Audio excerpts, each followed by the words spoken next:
मैं कितना भी बड़ा पापी क्यों ना हूं, फर्क नहीं पड़ता कि मैंने पाप कितने किए, जीते जी मरने के पहले एक बार शरण में जाओ तो सही, भगवान तुम्हें निष्पाप ना कर दें तो कह देना। भागवत क्यों सुनी जाती है? भागवत ही तो तुम्हें शरण में ले जाएंगी, इसलिए भागवत सुनो। देखो यहां आप लोग पहले भागवत सुन रहे हैं, पहले सत्संग कर रहे हैं, फिर सत्संग के बाद ही ना शरण में जाने की भावना बनेगी। इसलिए 7 दिन की भागवत 18 फरवरी से सुनो, अपने माता पिता को सुनवाओ, भागवत जी की पोथी पाठ में सम्मिलित हो, भागवत सुनो और समर्पण करो। निष्पाप ना हो तो कहना, लेकिन शर्त है आगे से पाप ना होने चाहिए। सुनो, रामचरितमानस में तो एक बात और लिखी, परंतु वो बात हम आपको बताएंगे नहीं, केवल समझाएंगे जरा सा। एक चौपाई लिखते हैं गोस्वामी जी, सोई करतूत विभीषण केरी, सपने हो ना राम ही हेरी। इसका अर्थ तो आपकी समझ में जल्दी नहीं आएगा, लेकिन मैं आपको बस इतना बता दूं कि भगवान,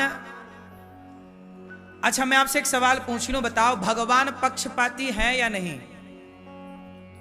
उत्तर दो, भगवान पक्षपाती है कि नहीं?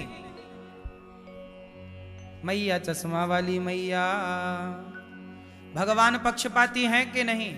बैठे बैठे बताओ बिंदास, हैं कि नहीं हैं? आप बताओ भैया, भगवान पक्षपाती हैं? हाँ, भगवान बहुत बड़े पक्षपाती हैं। क्यों? देखो, अर्जुन के लिए दिन में ही रात कर दी कि नहीं?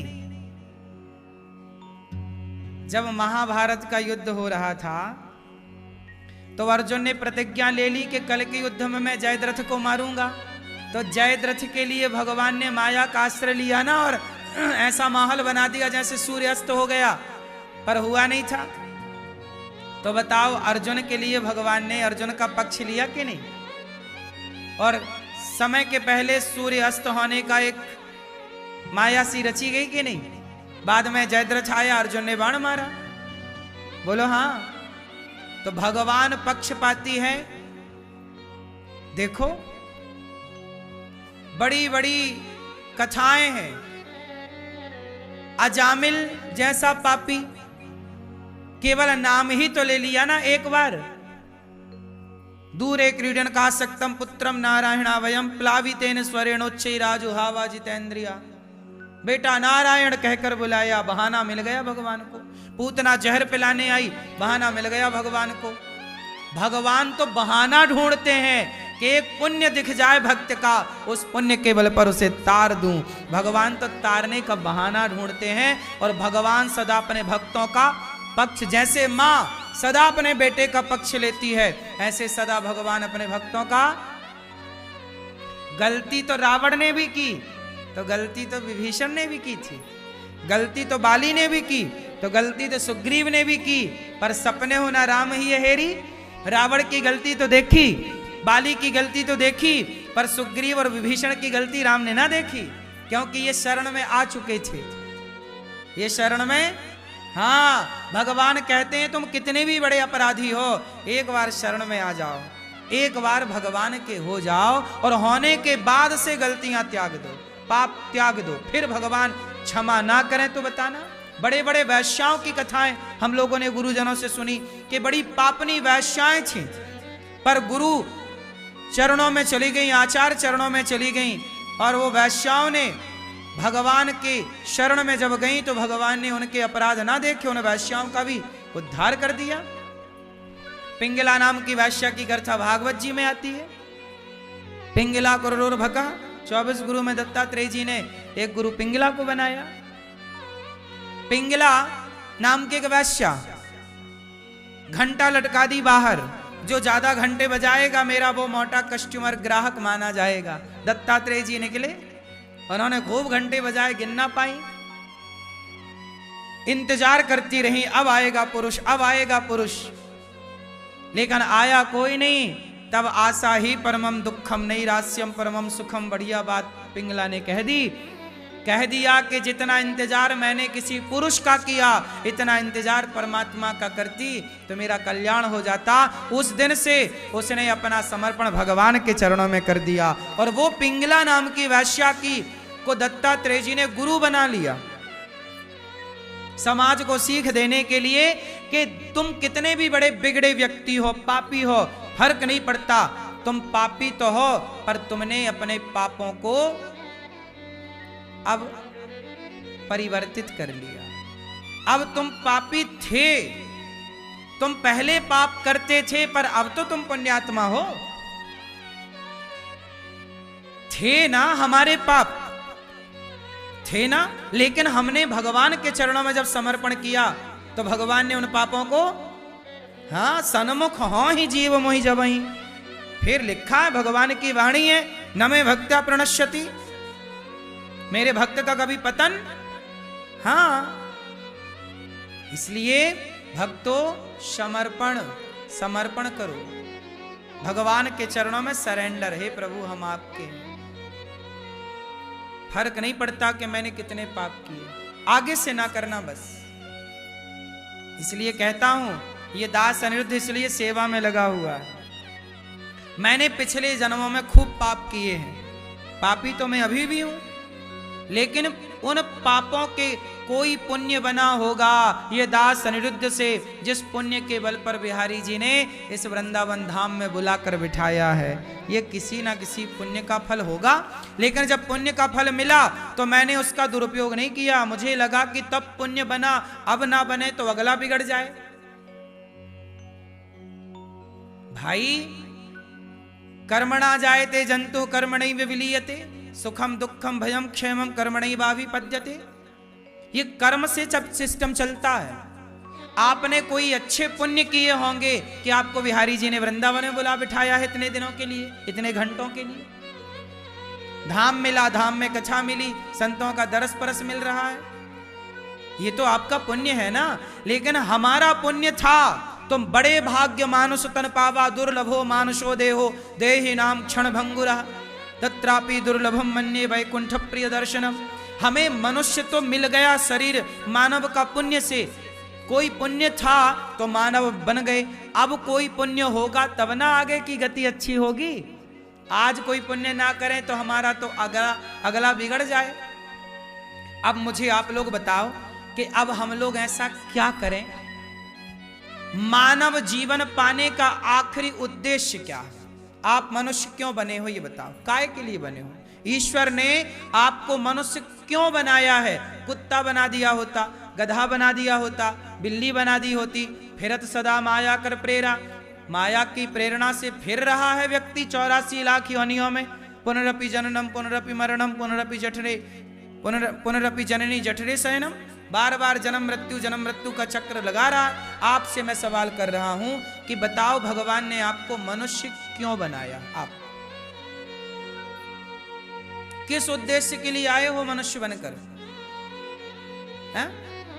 सेवा ठीक है, आप बताओ। भगवान से जुड़ जाओ, ये भी ठीक है। आप बताओ भैया, ईश्वर की प्राप्ति सही है। आप बताओ क्या अंतिम लक्ष्य है प्राणी मात्र का, जीव मात्र का? हैं? मोक्ष की प्राप्ति। सुनो, आप सब सही कह रहे हैं, गलत कोई नहीं कह रहा, लेकिन अंतिम जो उद्देश्य है मानव शरीर का, कबीर दास जी कहते हैं, चलती चक्की देख कर दिया कबीरा रोए, और दो पाटन के बीच में साबुत बचाना।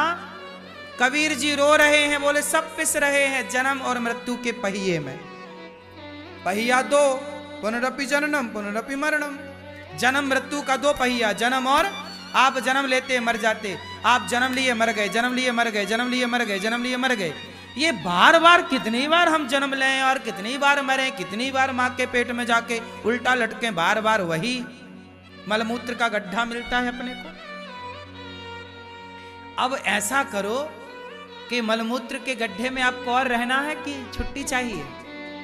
हाँ, ये मानव शरीर जो है ना, यही शरीर आपको जन्म मृत्यु के चक्कर से छुटकारा दिला सकता है। कबीरदास जी रो रहे हैं, सब पिस रहे हैं, तब कमाल बोला, कबीरदास जी का बेटा मुंह बोला बेटा कि कमाल बोला कि चलती चक्की चलने दे पिताजी, चलती चक्की चलने दे, पिस पिस आटा होए और कीले माही जो रहे सो बाल न बांका होए। चक्की के बीच में एक कील होती है, उसमें दाना घुस गया तो वो दाना का बाल भी बांका नहीं होता, कितनी भी चक्की चले। जो एक प्रभु की शरण में चला गया उसका बाल भी बांका नहीं होगा। जन्म मृत्यु उसका कुछ नहीं बिगाड़ सकता, जो एक हरि की भगवान की शरण में चला। इसलिए कहता हूं भगवान की छाया में रहो, भगवान की छत्र छाया में रहो, भगवान की छत्र छाया में रहो। और ये वृंदावन तो भगवान का एक छत्र राज्य है और हम वृंदावन में रह रहे हैं, मतलब वृंदावन में भगवान की छत्र छाया में रह रहे हैं। ये भगवान की छत्र छाया है। और आप लोगों का बड़ा सौभाग्य कि आप लोगों के बल पर आज पूर्णिमा है। आज बहुत सारे भक्तों ने कहा कि गुरुजी हमारी ओर से भी यहाँ पर जो हजारों भक्त लोग भोजन करते हैं, हमारी ओर से भी भक्तों को भोजन बटे। हमने कहा क्यों नहीं बटेगा, बट जाएगा। आप भी चाहें तो अपनी ओर से यहाँ देखिए सवेरे से शाम तक हजारों भक्त, ये देखिए यहाँ पर लाइन लगी है, कोई भी आता सबको पेट भर भोजन मिलता। अब बताइए भगवान के राज्य में, भगवान की छत्र छाया में बैठकर कोई भोजन करे और रोटी आपके नाम की खाए तो उसका फल आपको मिलेगा कि नहीं? देखो पाप तो हमसे बहुत हुए हैं, सबसे बड़ा पुण्य क्या है बताओ? सबसे बड़ा पुण्य क्या है? सबसे बड़ा पुण्य है अन्नदान और जलदान। क्योंकि सबके बिना जीवन संभव है, पर अन्न और जल के बिना जीवन, हाँ हम सबके बिना रह सकते हैं, आप सबके बिना रह सकते हैं, बोलो हाँ। क्या अन्न और जल के बिना रह सकते हैं? और गौरी गोपाल में दोनों चीजें हैं, अन्न और भूखे को भोजन और प्यासे को पानी। यही है गौरी गोपाल की निशानी। यहां पर कोई भूखा ना रहे। आप में से कितने लोगों ने प्रसादी पाई गौरी गोपाल जी की रसोई में? पाई? कोई पैसा लगा? निःशुल्क मिला ना? क्या है ये? अतिथि देवो भव। आप हमारे अतिथि हैं और इन अतिथियों के बीच में ना जाने कहां भगवान छिपकर बैठे हों और इस लाइन में ना जाने कौन सी जगह खड़े होकर भगवान भोजन ग्रहण कर रहे हों। भगवान डायरेक्ट थोड़ी खाते हैं। जैसे माँ खाती है तो बच्चे का पेट अपने आप भर जाता है। गर्भवती स्त्री माँ खाए तो गर्भ का बालक अपने आप उसके पेट में रस के रूप में पदार्थ चला जाता है, उस बच्चे को तृप्ति मिल जाती है। उसी तरह जब भक्त खाते हैं तो भगवान अपने आप तृप्त हो जाते हैं। इसलिए अन्नदान सबसे बड़ा दान। आज पूर्णिमा है और आप लोग अन्नदान, गौरी गोपाल अन्न क्षेत्र तो वृंदावन में चल रहा है, गौरी गोपाल अन्न क्षेत्र एक प्रयागराज में भी चल रहा है। जब कुंभ चालू हुआ तब से लेकर आज तक वृंदावन से गौरी गोपाल अन्न क्षेत्र वृंदावन में भी चल रहा और प्रयागराज में भी चल रहा। प्रयागराज की ये तस्वीरें आप देख रहे हैं टीवी पर। प्रयागराज में वहां लाखों लोग प्रसाद पा रहे हैं। आप सब सहयोग करेंगे तो गंगा मैया के तट पर भी प्रयागराज कुंभ स्नान करने आए भक्तों को भी भरपेट भोजन मिले, तो आप भी अन्नदान करके बड़ा पुण्य कार्य कर सकते हैं। एक दिन का आप भी यह कार्य करें, गौरी गोपाल जी की रसोई सेवा आप भी कराएं कि आज हमारी ओर से कुंभ में और वृंदावन में भक्तों को प्रसाद बटे। अच्छा, यहाँ प्रसाद की एक दूसरी व्यवस्था और है। यहाँ संतों को अन्नदान होता है। किन को अन्नदान होता है?